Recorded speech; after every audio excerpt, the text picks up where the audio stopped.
नज़ीर अहमद 20 साल से ईवान अदल के चक्कर लगा रहे हैं और उसके हर कमरे, हर सीढ़ी, हर राहदारी से वाकिफ हो चुके हैं। वो लाहौर के नवाही गांव करबाट में रहते हैं और हर पेशी पर उन्हें 2 घंटे का सफ़र करना होता है।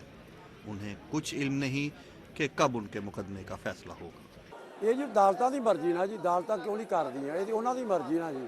ਇੱਕ ਦੱਜ ਗਿਆ, ਦੂਸਰਾ ਆ ਗਿਆ, ਦੂਸਰਾ ਗਿਆ, तीसरा आ गया।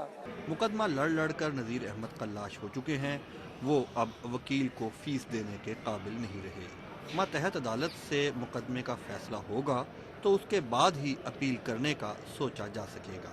ज़रूरी नहीं कि आला अदालत में हर आदमी जाए, लेकिन ज़िली अदालतें, सिविल अदालत और सेशन कोर्ट्स में हर इंसान को कभी ना कभी जाना पड़ता है। और इन अदालतों की सूरत हाल ये है कि यहाँ पर बास केस कई साल तक चलते रहते हैं। आला अदलिया के बड़े फैसले अहम, लेकिन तादाद में चंद हैं। असल बात तो मातहत अदालतों के मुकदमात की है। अदलिया बहाली तहरीक के दौरान किए गए वादे को निभाने के लिए सुप्रीम कोर्ट के चीफ जस्टिस इफ्तिखार मोहम्मद चौधरी ने जुडिशल पॉलिसी नाफिज की और उसके तहत पंजाब में इस साल 18 लाख मुकदमात निपटाए भी गए।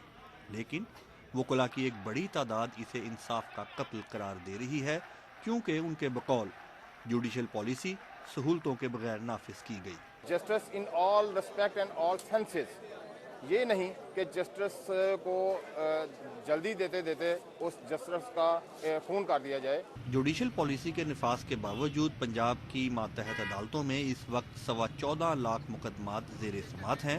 यानी एक अंदाजे के मुताबिक सिर्फ पंजाब में 1 करोड़ अफराद अदालती फैसलों के मुंतज़िर हैं। वकला का कहना है कि आबादी के तनासुब से अदालतों और जजों की तादाद बहुत कम है। हमारे देखें, अभी लाहौर की 1 करोड़ से ज़्यादा आबादी है। उस लिहाज से हम अपने जज साहबान को, जो लोअर जुडिशरी में है, जज साहबान को डिवाइड करें तो बहुत ज़्यादा तादाद के ऊपर एक जज साहब आते हैं।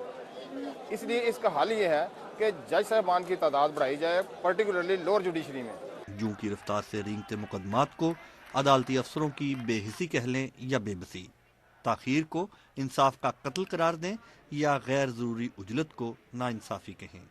असल बात यह है कि इसका निशाना वो करोड़ों पाकिस्तानी बन रहे हैं जिन्होंने अदलिया बहाली तहरीक के दौरान बहुत सी उम्मीदें बांध ली थीं। जिस जगह के मालिक हैं, हम उस जगह को खुद से एंजॉय नहीं कर सकते हैं। हम चक्कर लगाते हैं अदालतों के अंदर, हमारे बाप दादा इस केस को लड़ते रहे, उनकी उम्र गुजर गई है, आगे हमारी उम्र भी 30, 35 साल हो गई है उसी केस के अंदर। पंजाब में ज़िली बार एसोसिएशंस में इंतखाबात का मौसम आ गया है। वकला बरादरी की खिदमत के बुलंद बांग दावे किए जा रहे हैं, लेकिन क्या आम शहरी के मसाइल भी किसी की तरजीह में शामिल हुए हैं? अली सलमान, BBC, लाहौर।